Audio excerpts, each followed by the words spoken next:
Hello and welcome to Career Friendly and to today's program. Career Friendly is dedicated to bridging the gap between education and employment by connecting schools, colleges, students, parents, and businesses in a dynamic and accessible way. Today's program is part of that mission. We'll be exploring opportunities, insights, and guidance to help you navigate your career pathway with confidence. If you have any questions during the program, please leave them in the live chat next to the video player. Once you submit your question, a member of our team will get back to you as soon as possible. And don't worry if you think of a question later, the chat is open 24/7, so feel free to reach out anytime. We hope you enjoy today's program, and thanks for watching.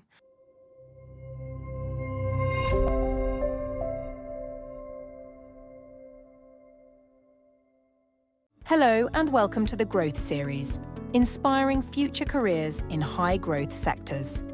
Created by the West Midlands Combined Authority and West Midlands Careers Hub in collaboration with Career Friendly, this dynamic broadcast series shines a spotlight on the industries shaping the future of the West Midlands. Discover the wide range of roles available, explore real-world learning environments, and gain insight into hands-on experience that brings careers to life.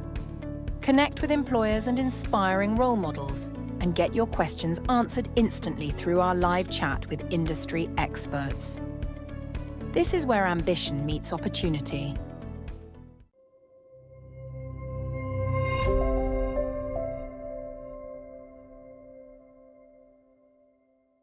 So the West Midlands has set some very ambitious targets to become net zero by 2041. One of the ways that can be achieved is to adopt green technologies and innovation in our built environment around the new homes that we build, the infrastructure that we're putting in, and as well as the new commercial or even industrial buildings that are going up across our region. So that will generate many thousands of jobs for many years to come, and there'll be a mix of new and traditional skills to support that delivery of that agenda, that transformation. So we can see that in some ways there'll be some key themes in that transition. First of all, we're going to have to look at how we're going to put in new low carbon technologies into our built environment, into new buildings, and at the same time looking at how can we retrofit that existing housing stock, which is probably the majority of the buildings, with technologies and innovation and devices that will make it far more energy efficient. So that'll be generating a lot of demand, a lot of growth, and there'll be key areas of technologies that will probably be needed. So, so for example, if we look at renewables, a good example might be solar panels and photovoltaic technologies. Huge demand. You've probably seen them all over roofs, all over the region, even down your own street. So there's going to be huge demand even for this type of technology. And actually, the West Midlands has the highest level of residential adoption of solar panels than anywhere else in the UK, and that's set to continue. So that's really exciting. Other technologies, associated technologies, could be like heat pumps, for example, that are replacing our boilers to heat our homes. And if you combine those kind of technologies, we can start to think about heat networks, and which are actually using those sorts of devices to collectively provide low carbon heat into our buildings, into our homes, even into our businesses. And that type of relatively straightforward way of delivering low carbon energy will be an absolute key plank to the regional economy, regional energy structure and energy strategies as we move forward. So that's really exciting, and a real indication of where sustainable construction and green skills will be travelling. So what skills will be needed to power that transition? Well, without a doubt, it'll be technical skills and those kind of jobs, trades, and etc.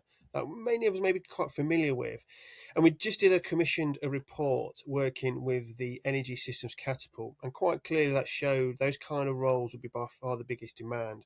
So I'll just give you one example, actually, and that is the Heat Network Maintenance Technician's Apprenticeship. That is an absolute unique course being delivered in this region, in fact in Birmingham, and just demonstrates that provides the skills to keep those kind of networks, those systems operational, and making sure that people and the built environment gets the energy that they need in whether it's across our towns and cities in the region.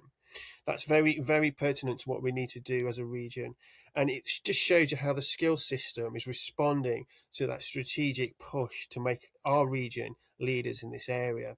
And as I understand it, the week that this film will be published, learners from that very course will be at a special event co-hosted with the West Midlands Combined Authority and the Department of Energy Security and Net Zero, and actually hosted in Birmingham, and they'll be showcasing their skills to businesses and to policymakers, and just shows you how important this area is to our regional economy. And then going forward, we've got groups like the West Midlands colleges have their very own green technical skills group, and again looking to push that innovation skills delivery and respond directly to the sustainable construction and retrofit areas and the smart energy systems that we're looking to implement. So there's huge support from the skills system to meet demand in this growth area. And not to mention, as well as technical skills, digital will be really important, and associated that will be innovation skills. And we could be looking at things such as AI-powered modeling and simulations, modern methods of construction increasingly, where we're bringing things and building things in factories and bringing them on site, and BIM, and that kind of innovation and technology increasingly important, and once quite specialists, increasingly core to anybody's interested in this sector. And you'll see that embedded across many courses in our regional colleges. So that's opportunities to look out for.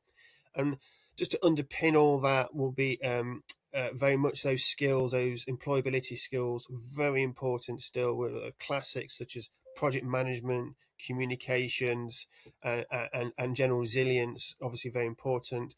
And then that understanding of what energy and sustainable and climate change is about. And that will be important not just to change managers and leaders, but also to most workers in this space who will probably have to engage with customers and clients and explain the benefits of what these new technologies are as they bring them into their homes or businesses. So just to underscore all this, so basically I would suggest that looking for a career in this sector is one that's really, really exciting. As I mentioned, many of these projects are generational, could last up to 20 years. So you can feel that your career is definitely future-proofed. And within that, there'll be pathways and opportunities so you can achieve high wage and great skills opportunities and great career opportunities. So that's really exciting.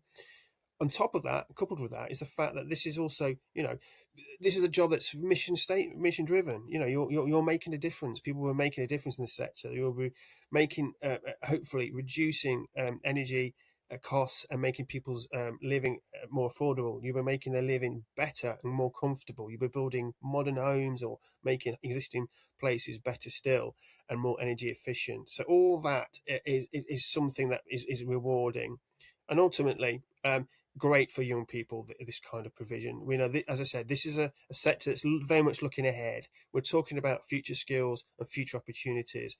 So this is a journey that will be exciting to be part of.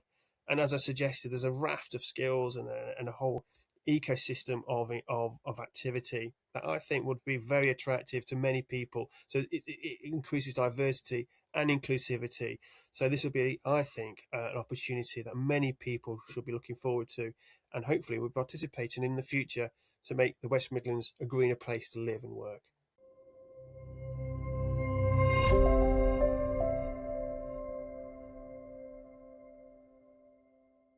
Hello everybody, I'm Jackie from the T-Level Ambassador Network, and I just want to talk to you about T-Level qualifications, what they are and how they can help you gain access to the career pathway that you're looking for. T-Levels are a 2-year qualification that you can do after your GCSEs as an alternative to A-Levels or other post-16 qualifications or apprenticeships. They've been designed with leading businesses and employers to give you the knowledge and skills that you need to enter the career of your choice. T-Levels are different from other qualifications in that you'll spend 80% of your time in the classroom and 20% on a 45-day placement with an employer. This makes sure that you get the skills and knowledge that companies are looking for. Your industry placement gives you the chance to learn what a real career is like while you continue studying.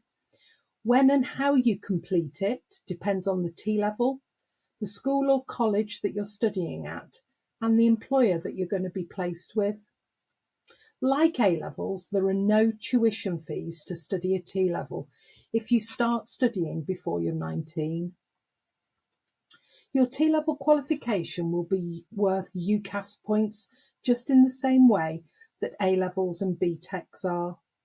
A T-level distinction star is worth the same as 3 A-levels at A star. And T-levels will gather the same recognition by universities and other education providers, so you can choose to continue studying at a higher level afterwards if you wish. When you pass your T-level, you'll get a nationally recognised certificate showing the overall grade you achieve, whether that be a pass, merit, distinction or distinction star. It will also give you details of what you learned on the course to help you move into skilled employment or a higher apprenticeship.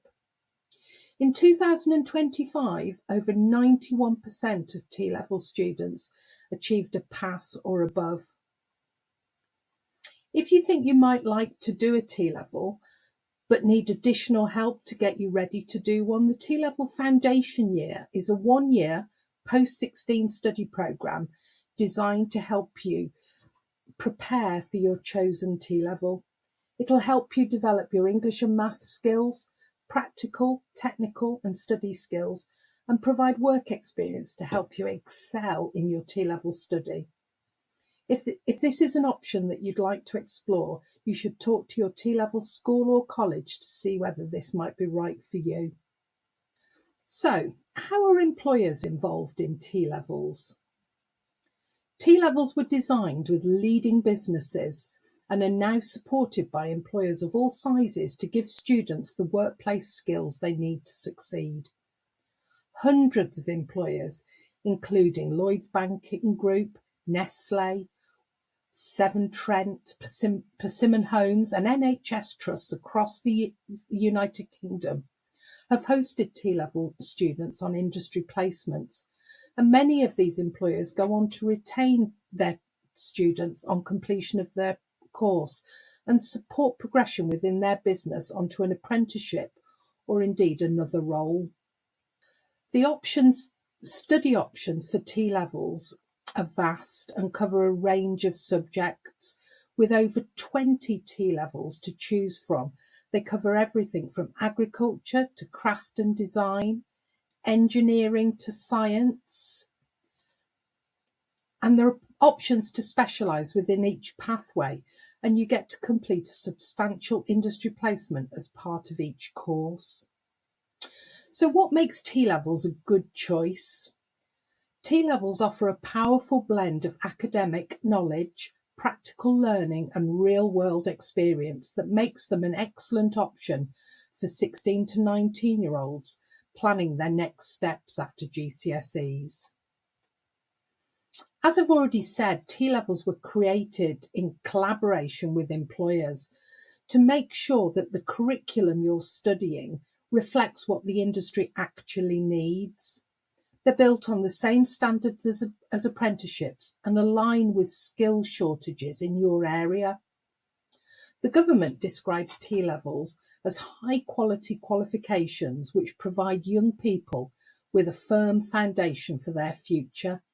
This means that you gain up-to-date, industry-relevant skills that employers value immediately. Every T-level includes a substantial industry placement that's a minimum of 45 days, and it offers a chance for you to gain experience in real-world environments without committing to one employer. These placements provide essential workplace skills and confidence that help smooth the transition for you into employment. Local councils, for example, have highlighted that placements allow young people to develop job-ready skills and understand real career pathways. This practical exposure is one of the strongest advantages of T-levels.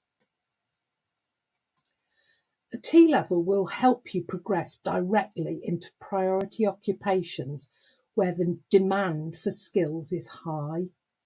They address the skills gaps across the UK, including health, digital, engineering, construction, and so many more.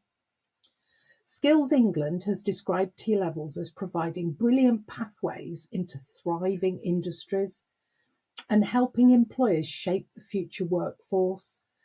This should give you confidence that your qualification will lead somewhere meaningful. If you want to find out more about T-levels in your local area, you can visit www.tlevels.gov.uk.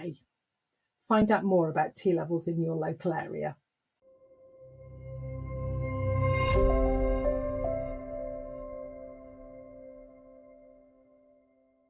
We are back with today's broadcast, and as you can see, I am joined by another very special guest. Now let's learn a little bit more about our guest. Over to you, Danielle. Please introduce yourself. Yeah, hi everyone. So I am Danielle. I am Community and Education Development Manager at an organisation called Solar for Schools. And I am also the chair of the West Midlands Solar Task Force Skills Group, which is looking to bridge the gap between employers and trainees, people who want to get into solar in the West Midlands region.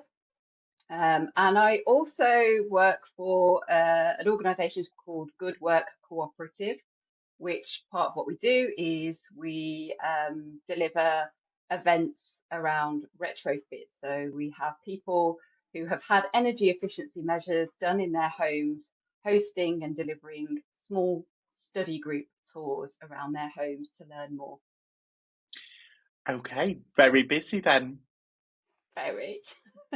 Well, thank you so much for taking the time out, and let's get kind of straight into it. You were talking there about the group that you chair, so the West Midlands Solar Task Force Skills Group. With that in mind, then you will have a breadth of knowledge about kind of jobs and things like that. What jobs do you think will exist in green construction in the future? And I suppose what skills are most important for those young people looking to enter this space? Yeah, that's a great question. And although I don't work in construction, I do know a little bit about how the industry is developing. And I don't think we can even in the future call it green construction. It is just going to be construction because the expectations and regulations around construction are really changing so that new buildings are going up are much more sustainable, using sustainable materials, design practices, and I think that the jobs in construction will become much more about the management of those kinds of sustainability initiatives. I think that AI is going to play a huge role in the types of construction jobs that will be available in the future. For example, I was listening to the radio the other day and heard about AI bricklaying robots. And so that just makes you think that, okay, so we're going to have robots that are going to be able to do much more of the manual labour involved with construction. And therefore, we're going to need people who are more skilled at evaluating that labour, asking the right questions of AI to be able to produce those kinds of robots, and making sure that construction follows sustainability regulations. So I really do think that the tide is changing in construction to really see those kinds of roles coming through. I think what's fantastic and also fascinating is that when we think about kind of green tech and we think about technology and we think about everything, it's continually evolving. And, just like you said, Danielle, hearing something on the radio about AI robots, bricklaying, there's always something that you kind of, it's there in front of you and you're like, what else is going to happen? And it's such an exciting space to be in, really.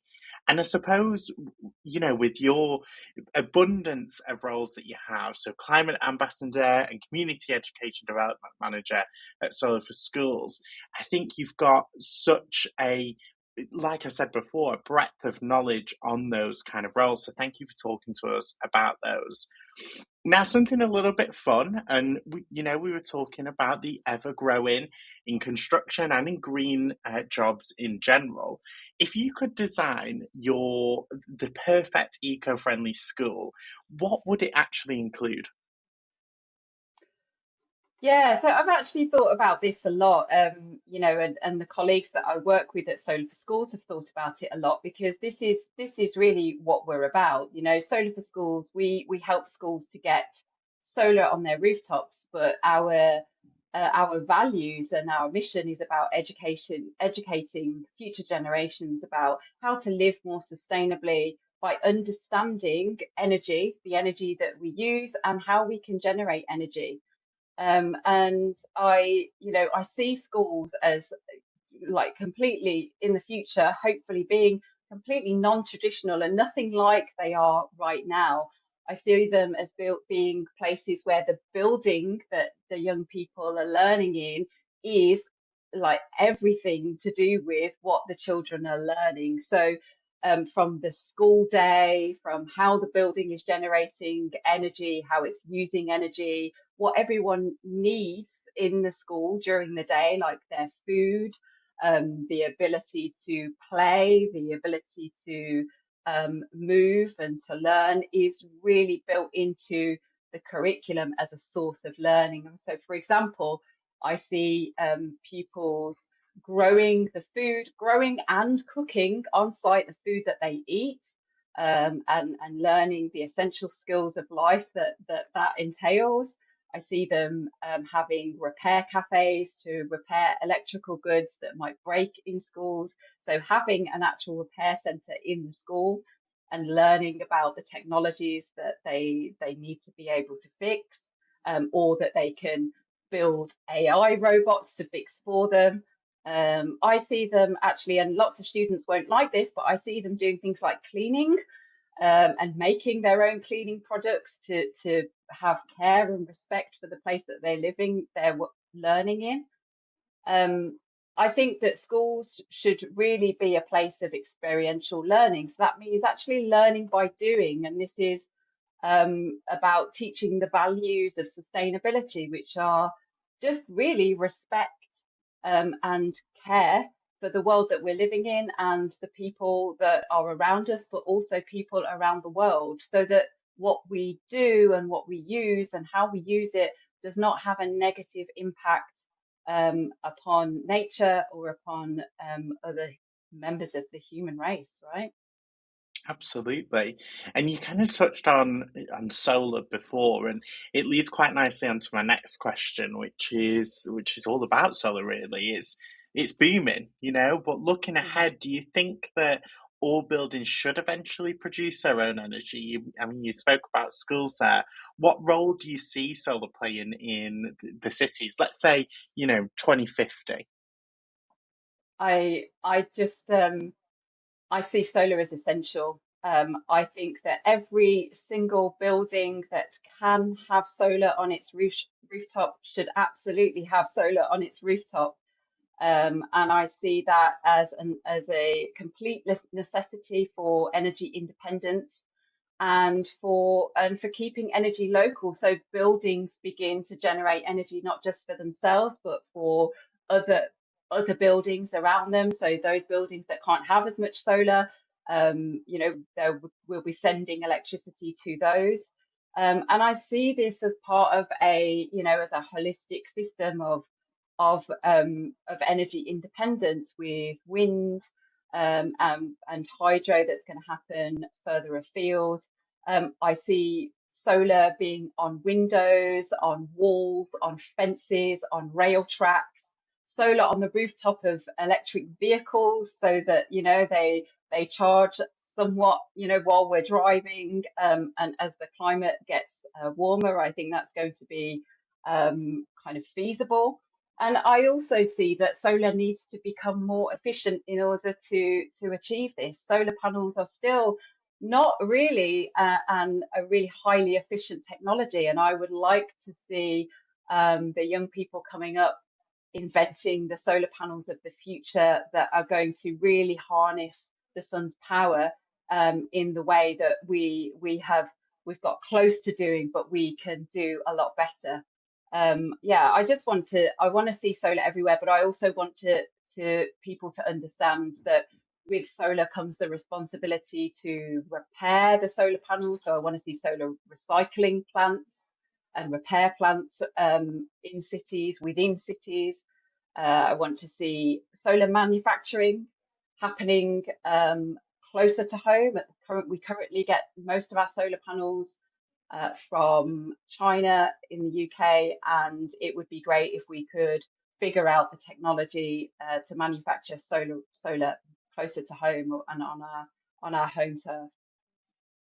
Like I said before, it's an exciting space, and something that really interests me is that young people, especially anybody, can get involved in a sector, in an industry, in a movement, in something that is really going to make a difference. And if that's something that any young person, especially as this is what we're kind of focusing on today, is thinking, I really want to make a difference, then this is really where you should be looking. Before I let you go, Danielle, I want to finish off with a bit of another fun question, and it's all about inventions. So if unlimited money was available, what green invention would you build first? Yeah, so I think I was just thinking about this, and there are so many that I could go for, but actually I was at a car boot recently. My mother loves a good mooch around a car boot, so I took her to one. And I just noticed how many electrical appliances people were, trying to get rid of. And I wondered how many of those were actually working. And I thought, wouldn't it be great if we had maybe an AI generated tool that we could use to scan broken electrical appliances and be able to tell straight away what's wrong with them, so that we can avoid just simply buying new all the time. I really do see that, conspicuous consumption, the rate at which we consume items like electrical goods and clothes, as being such a huge problem that we've got to overcome, and we've got to kind of change our mindset around that. I think a scanner for your electrical appliances to tell you what's wrong with it, and if it can be fixed, you can take it down to your repair cafe on the corner. Hopefully there are going to be many more of those, and get it sorted. It would certainly make everybody's life a little bit easier, wouldn't it? It would. Absolutely. Danielle, I want to take this opportunity to say a huge thank you for coming on today and speaking to us. It's been insightful, educating, and I'm sure that the young people, especially that are watching right now, are able to take something away and think about their future. So thank you. You're very welcome, Jane. Thanks.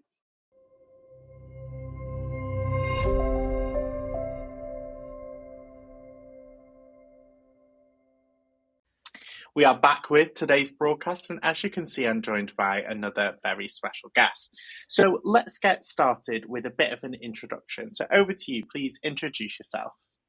Hi, yes, I'm Katia Kyriakou. I work for the West Midlands Combined Authority, and I'm a project manager within their retrofit programme. Fantastic. Well, thank you so much for taking the time out today to speak with me. And, you're the perfect person to speak to when it comes to retrofit. So I want to start off with learning a little bit more about what retrofit is and what the programme is all about. Yeah, okay. So retrofit is about improving existing homes. So it's finding ways to make them warmer, more energy efficient, and overall cheaper to run for people. So I work within a government-funded program that the West Midlands Combined Authority have grant funding from government. And this building retrofit pilot allows local authorities, housing associations and other organisations to apply for grant funding so they can improve the homes and retrofit them to make those properties warmer and make people's lives cheaper and more comfortable, and also overall improve the environment by reducing carbon emissions from those homes. So it's a real focus on people, the environment, homes, and making an impact on everything. And those topics are, really at the height of everybody's thought process now, aren't they? Cost of living crisis, for example. So that making it cheaper to run, pollution, global warming. That is something that's so topical at the moment, especially the past few years. So, incredible to find out more about what it actually is. And we're now going to learn a little bit more about the examples of what those measures, or what retrofit measures can be done to a home. Can you talk to us about that? Yeah, absolutely. So within a home, there's different ways that you can improve its energy efficiency and make it warmer. One of them is insulation. So you could look at putting loft insulation, wall insulation. So inside the home, you can do an internal wall insulation or cavity wall, or even outside the home, do external wall insulation. So it's effectively like putting a big warm coat on your home to just make it a warmer place. And then you've also got things like upgrading windows and doors to more energy efficient ones, and sealing around windows so you're not sort of losing heat, but you're also not letting cold in. And then there's upgrading of your heating systems, such as replacing boilers with more energy efficient ones. Also looking at heat pumps, which take you kind of off the fossil fuels and a great source of heating your home, but then also looking at solar panels and ventilation to make sure that the home is also breathing well and you're getting lots of fresh air into the home, making it clean and healthier place to live. And then you've got sort of other technologies that make your home more energy efficient, including sort of smart controls on your heating to make sure that it's working in the most efficient way. You mentioned earlier that your role is a project manager. Can you tell us more about what that role entails within the sector?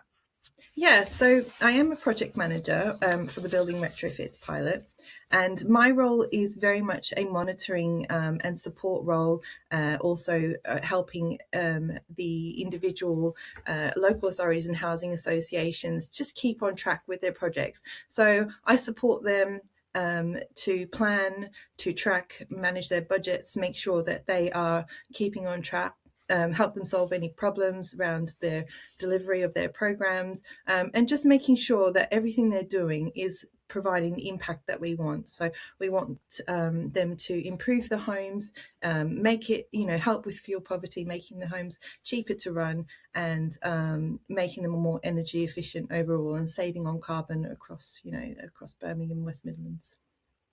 I think what's interesting today is that we've learned about what retrofit actually is, where you stand in that sector.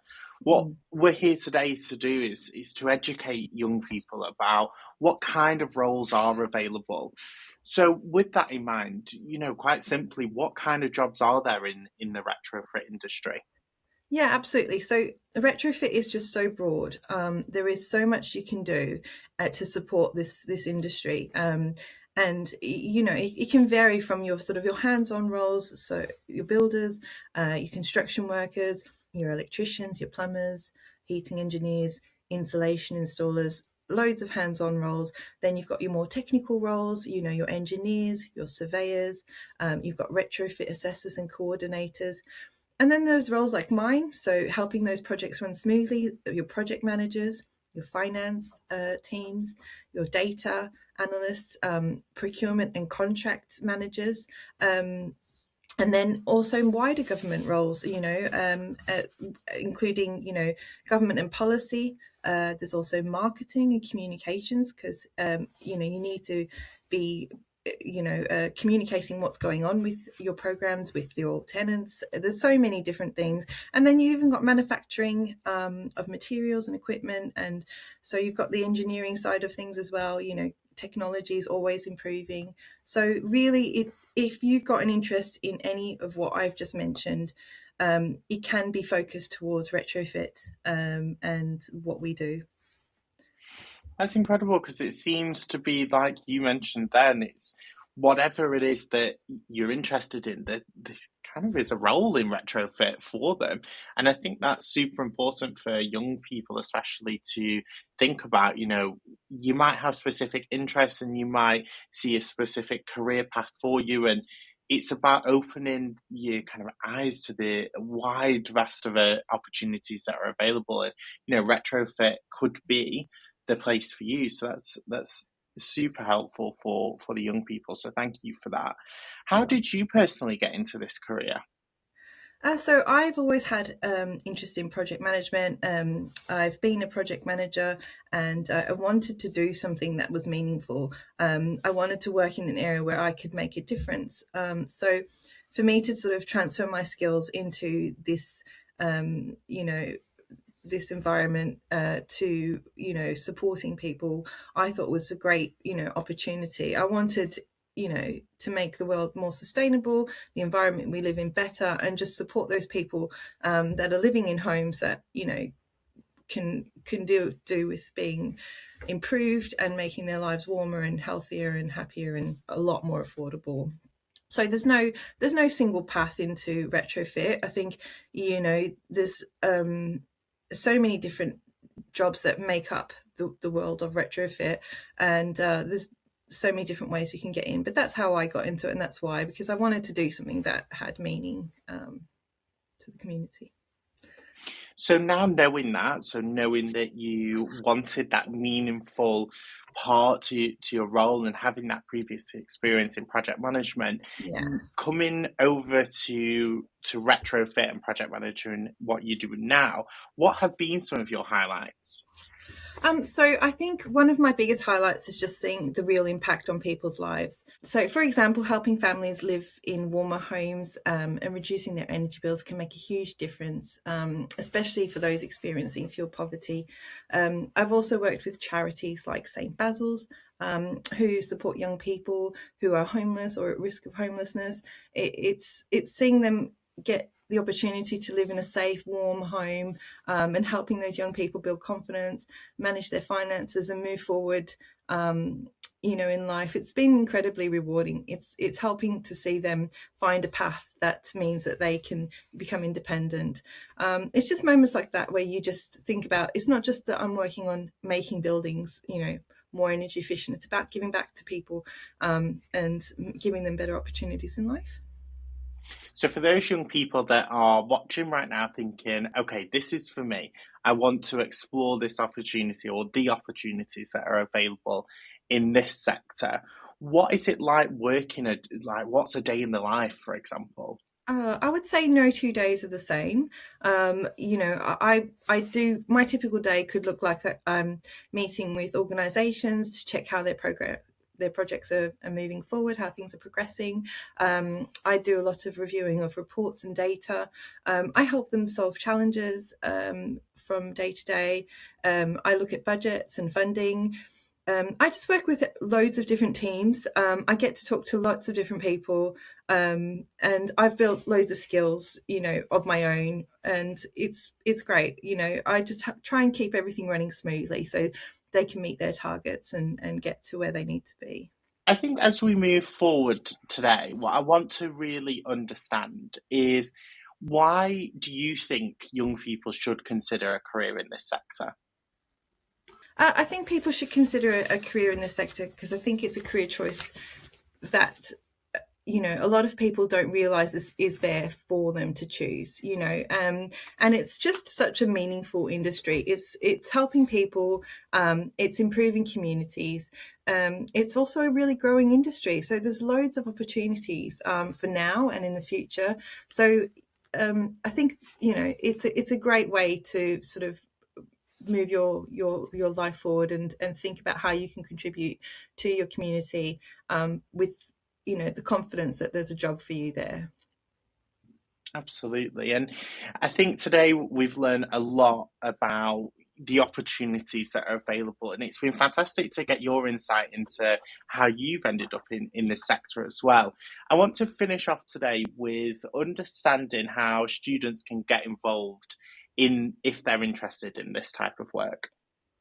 I think because retrofit has so many different opportunities, there are lots of ways you can get into retrofit.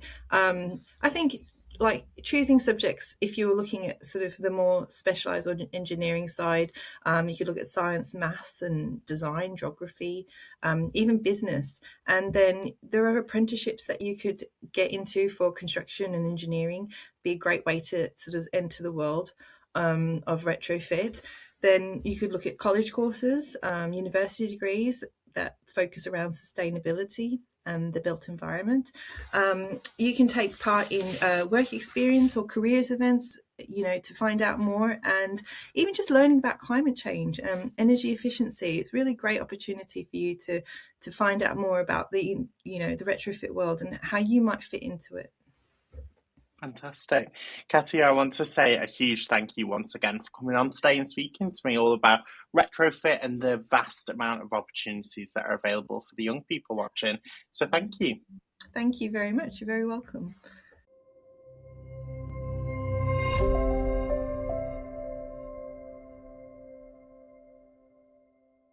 We are back with today's broadcast, and as you can see, I'm joined by yet another very special guest. Now, let's learn a little bit more about our guest. Over to you. Please introduce yourself. Hi, Jake. My name's Andy Greenough. I'm here on behalf of Colleges West Midlands.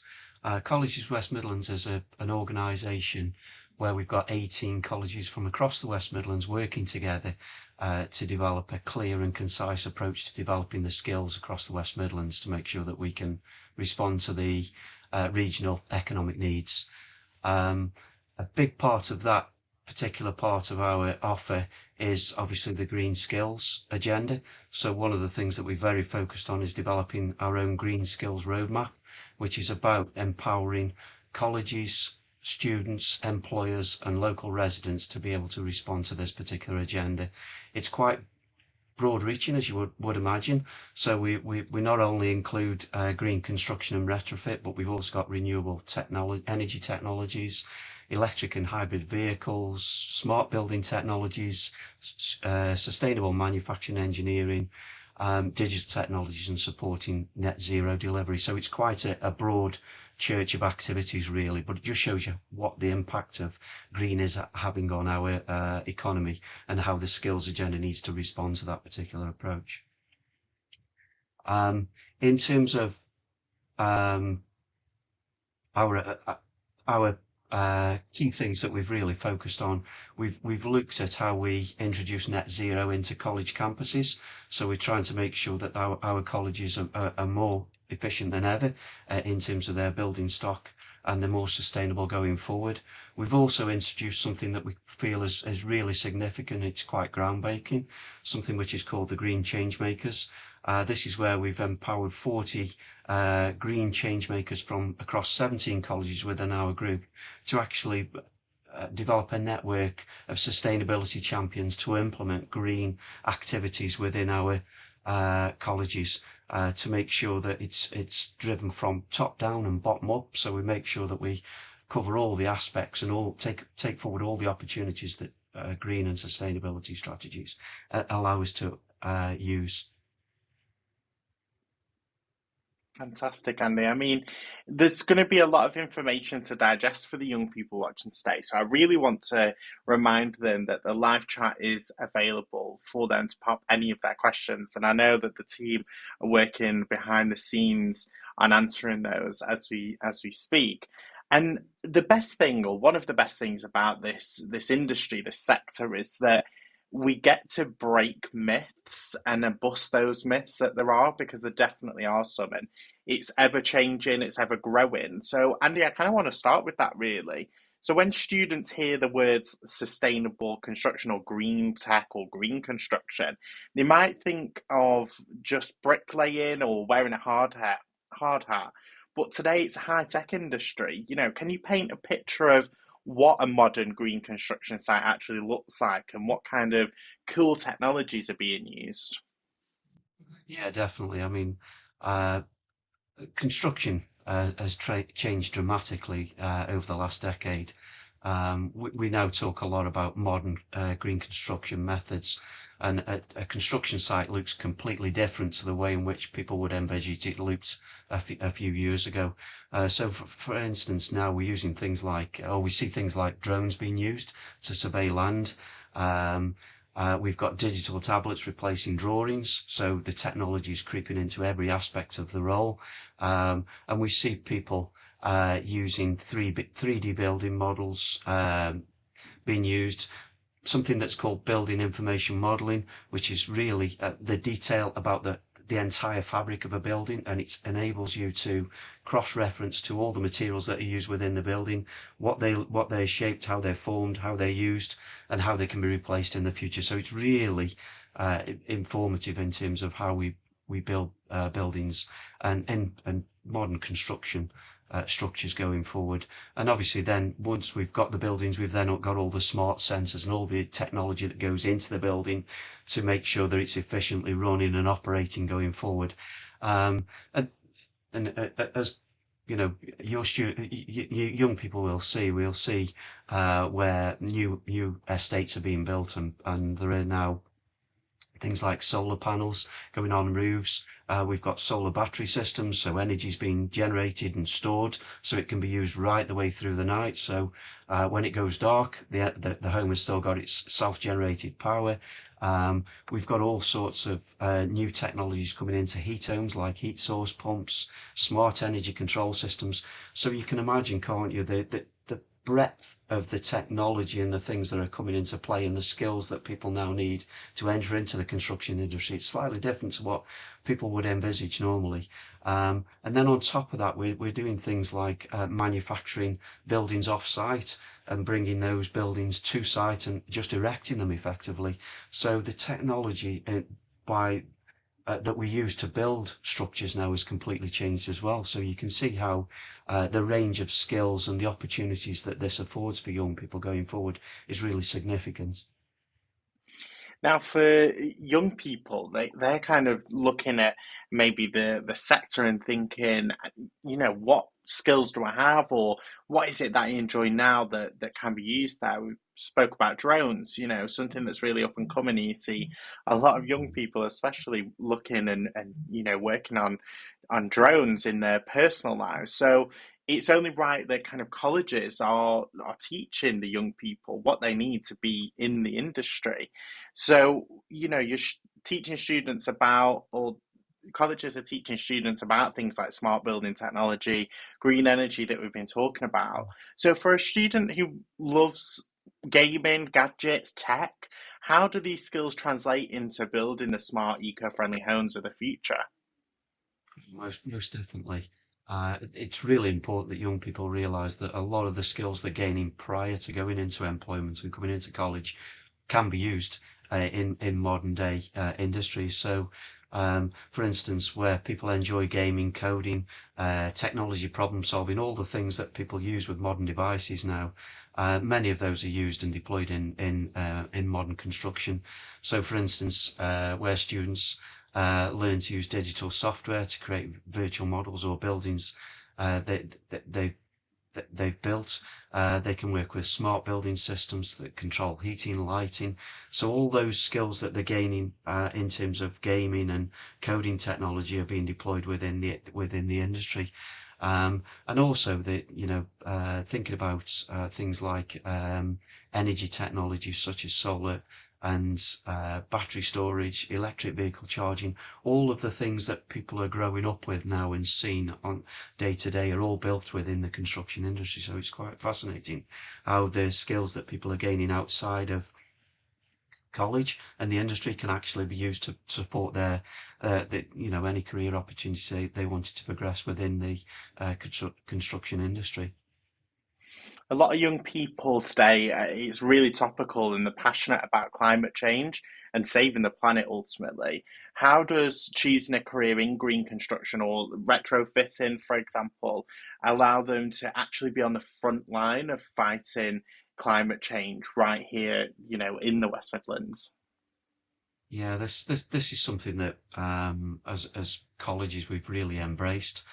We you know we understand what the issues and challenges are around things like carbon reduction and net zero targets and things like that. And the construction industry is really well placed to make a significant impact on those particular areas of improvement that we need to achieve going forward. And we know that the UK can't achieve its net zero ambitions without transforming the way in which we build homes, buildings, bridges, roads, all those sorts of things are affected, and the way in which the technologies that we use have to be, more carbon effective. We have to focus on reducing the levels of carbon that we're producing through construction.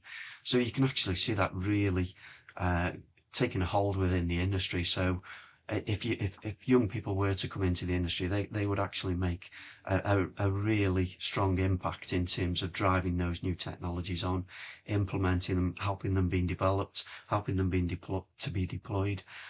So it's a really smart way of making a significant impact on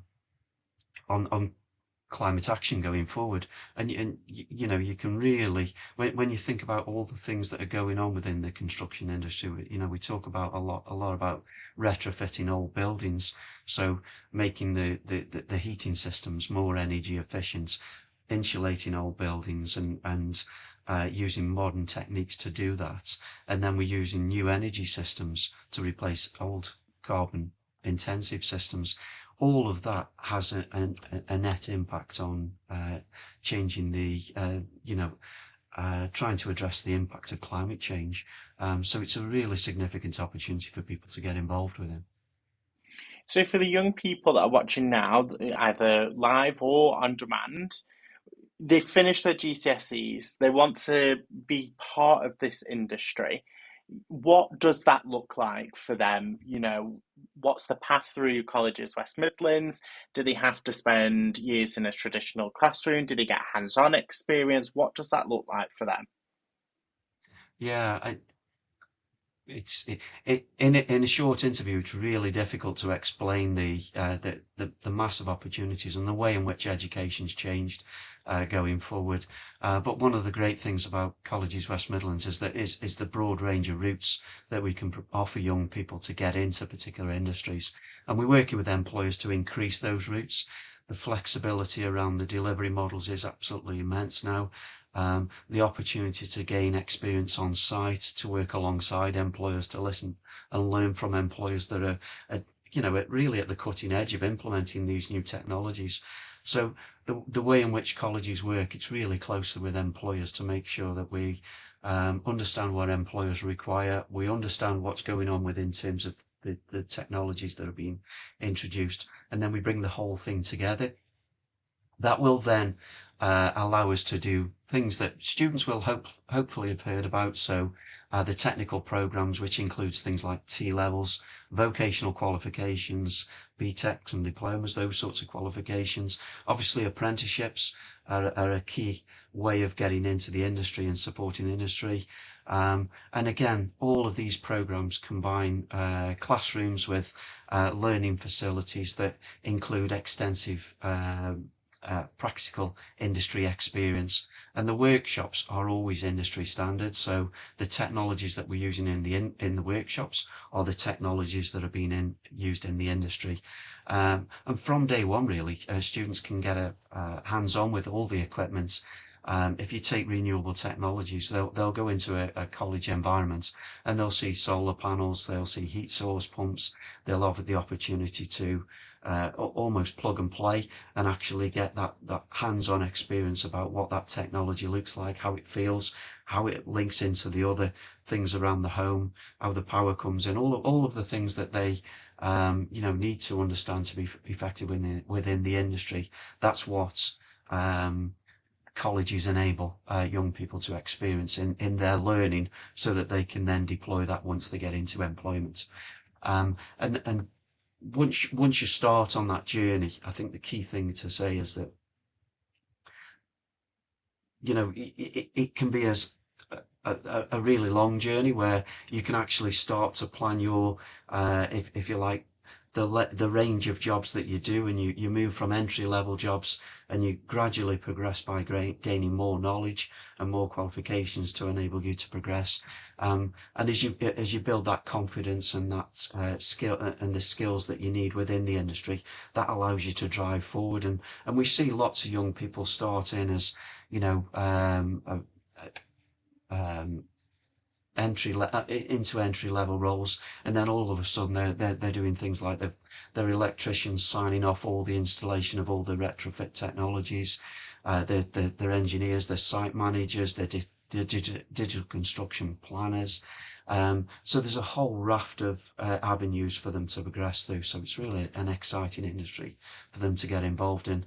And they don't have to stay in one place, or they can stay in that place if that really suits them, but they can actually progress. And colleges provide all those stepping stones for people to make those natural steps as they move forward.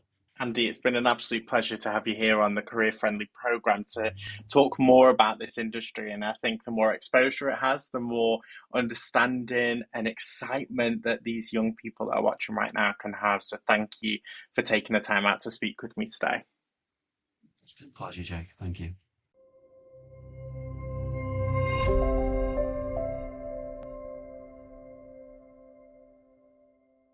Thank you to all of the incredible professionals that we have heard from today. If you have missed any of today's program, or if you are watching on demand, then please remember the chat is available to use 24/7, so you can leave your questions at any time. Career Friendly is all about helping students and job seekers explore career pathways, connect with employers, and gain the confidence to take their next step. So be sure to visit careerfriendlyprogram.com to discover more opportunities and resources. We hope you enjoyed today's program, and thanks for watching. The Career Friendly program, where futures begin.